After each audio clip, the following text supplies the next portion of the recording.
Professor Wilson, let's start with religion, because we're here in the crypt of St. Paul's Cathedral. You're quite harsh on religion in this book. There's a sort of thread of militant atheism in the world at the moment, isn't there? Quite anti-religious. How anti-religious are you? Actually, I think there's a simple explanation for that. I'm harsh on faith, not on religion. What I think is a great mistake is religious faith.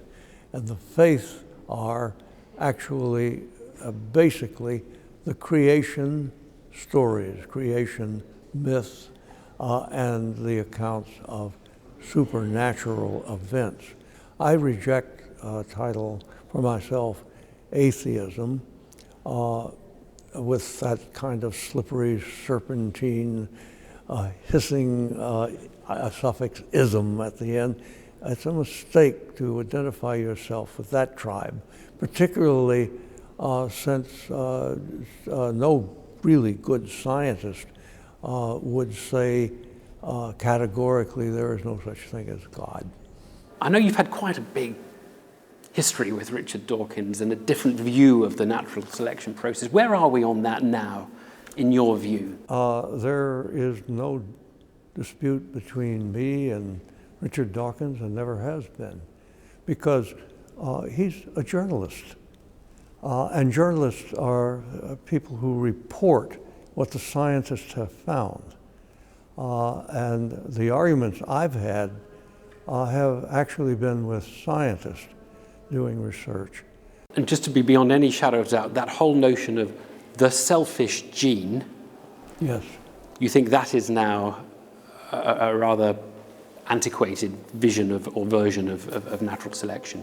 I've abandoned it, and I think most serious scientists working on it have abandoned it.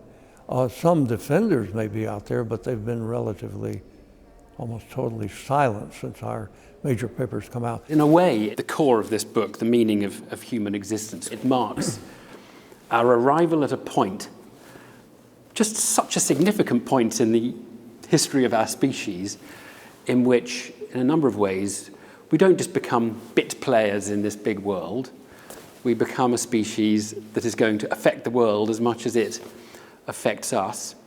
You're deeply concerned, really, aren't you? And you think we need to be very cautious about... Well, I certainly am. The living world, the biosphere, is a razor-thin layer of organisms that have evolved over billions of years to create close to exactly the right combination of species and interactions to maintain conditions that they live in. Our minds and our bodies are exquisitely well designed by natural selection to live in those exact conditions. If they change in any significant way, or we leave it, we die quickly.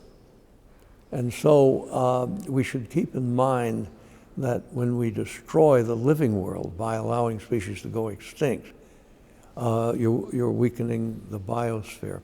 And eventually we may reach a tipping point in which the whole thing starts to unravel. And when that happens, the end of everything. We can destroy the planet, probably the first species to be able to do that. The other thing we can do is we can affect our own selection. And we're beginning to have debates about all sorts of relatively peripheral ways in which we can screen for certain types of genetic disorder and perhaps affect its prevalence among the human population. But we could go, conceivably, in the not too distant future, way further, couldn't we? Synthetic biology is the next big thing.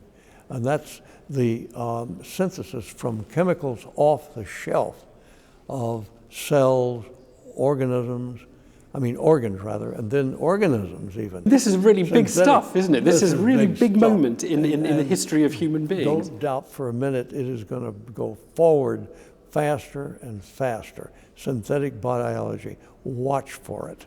To some extent, people have warned, when we had the first test tube baby, yes, everyone said this is possibly the kind of the humans playing God, and this is something we shouldn't touch. It's become pretty darn routine now, hasn't it? And I just wonder, we take this step by step. it doesn't feel as dangerous as when one sets it out in one's mind and has lurid fantasies about robots taking over the planet and synthetic biology. I think that's exactly right. I think with each step, we have parallel improvement in our understanding of that question of questions, which is where did we come from? What are we? Where are we going? And we're going to see a rebirth of philosophy tied closely to these frontier and rapidly advancing parts of science.